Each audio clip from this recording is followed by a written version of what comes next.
इनकी बीवी बड़ी बदजुबान थी, नाशुक्र थी।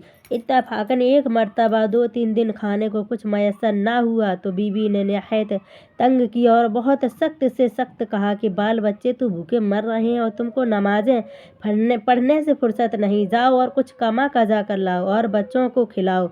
मियाँ ने कहा, खुदा की बंदी, इस वक्त मत चिल्लाओ और उन मोहल्ले के लोगों को न जगा। कल सुबह को उठकर मजदूरों में जाऊंगा और मजदूरी करूंगा, जो कुछ मिलेगा तुझको लाकर दूंगा। चुनांचे जब सुबह हुई, बेचारे नमाज से फारुग होकर एक टोकरी लेकर जहाँ सब मजदूर खड़े होते थे जाकर खड़े हो गए। लोग आए और सब मजदूरों को अपने अपने काम के लिए ले गए, लेकिन इस गरीब को किसी ने मजदूरी के वास्ते पसंद न किया। मायूस होकर चले गए और वजू करके नमाज पढ़ना शुरू कर दी। इंसान तक नमाज में मशगूल रहे। जब ज़्यादा रात होती तो चुपके से घर जाकर पड़े रहते, ये ख्याल करके कि दिन में अगर खाली हाथ जाऊंगा तो औरत बहुत गुल मचाएगी और जान आफत में डाल देगी। औरत जब नींद से चौंकी तो कहा कि आज दिन भर कहाँ थे और क्या कमा कजा कर लाए। उन्होंने कहा, ए नेक बदबख्त, घबरा नहीं, मैंने तमाम दिन बहुत बड़ी अमीर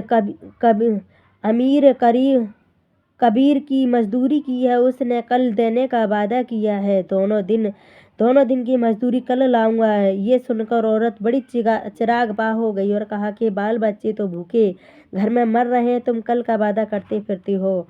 खैर, सुबह होते ही ये नमाजी बेचारे फिर मजदूरों के मुकाम पर गए। खुदा की शान, लोग आए और सब मजदूरों को अपने अपने काम के वास्ते ले गए, लेकिन उनको नागुमान जानकर किसी ने न पूछा। ये बेचारे मजबूर होकर उस मस्जिद में गए और वजू करके इशा तक खूब नमाज पढ़ने में मशगूल रहे। ज़्यादा रात गुजर गई तो चुपके से घर में गए और लेटे रहे। जब औरत ख्वाब से चौंकी तो मियाँ पर बरस पड़ी और कहा, दोनों दिन की मजदूरी लाए। बेचारे घबरा गए और घबरा कर कहा, कल 3 दिन की मजदूरी देने का इकरार किया है। नाशुक्र औरत बहुत घबराकर बहुत बनी बिगड़ी कहा और चिल्लाकर कहा, अगर अपने भला चाहते हो तो कल 3 दिन की मजदूरी लाओ, नहीं तो मेरे घर में मत आओ। सुबह होते ही औरत एक थैली उनके हवाले की और कहा कि 3 दिन की मजदूरी अच्छी तरह से गिनकर इस थैली में इकट्ठा करके लाना। तीसरे दिन बेचारे सीधे मस्जिद में चले गए और वजू करके नमाज पढ़ना शुरू कर दिया। जब बहुत रात गुजर गई तो औरत के डर से थैली में कंकड़ भर लिए कि रात इस हवाले से गुजर जाएगी, औरत की आफत से बचता रहूंगा। ये बेचारी जैसे ही दरवाजे के करीब पहुंचे तो औरत का डर ऐसा गालिब था कि थैली दरवाजे के करीब डालकर उल्टे फिरने का कष्ट किया। नागहां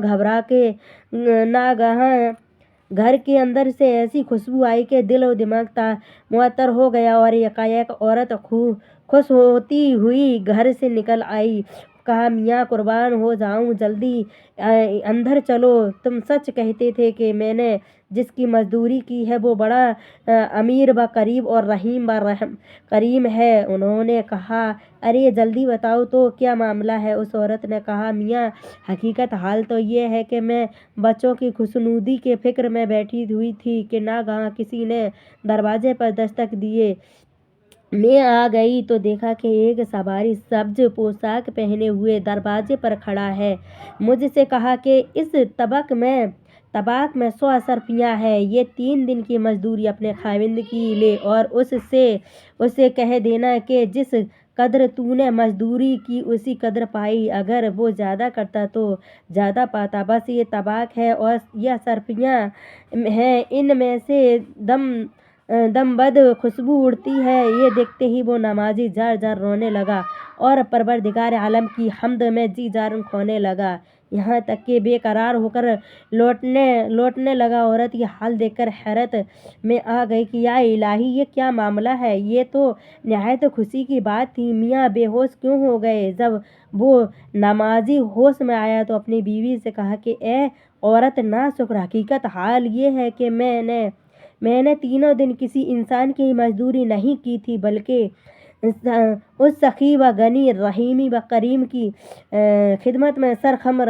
کیے رہا جو بڑا بندہ نواز ہے۔ روزانہ رات میں آ کر تجھ سے تیرے خوف کی سبب سے بہانہ کر دیا کرتا تھا کہ لیکن قربان جائے اس امیر و کبیر خالق و مالک کے اس نے اپنے غلام کو سچا کر دیا۔ تھیلی میں تیرے ڈر سے کنکڑ بھر لایا تھا، اب اس کو پھینک دے۔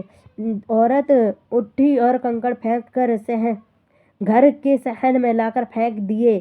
اتفاق اس کا پھینکنا تھا کہ خدا کی قدرت وہ سب کنکڑ جوہرات کے کنکڑ ہو گئے اور سارا گھر منور ہو گیا۔ حلیب نے آواز دی کہ مزدوری کے علاوہ یہ تیرا انعام ہے۔ سبحان اللہ، سبحان اللہ۔ دیکھو نماز کی برکت سے دین و دنیا دونوں اللہ تعالیٰ نے بنا دیے ہیں۔ سبحان اللہ۔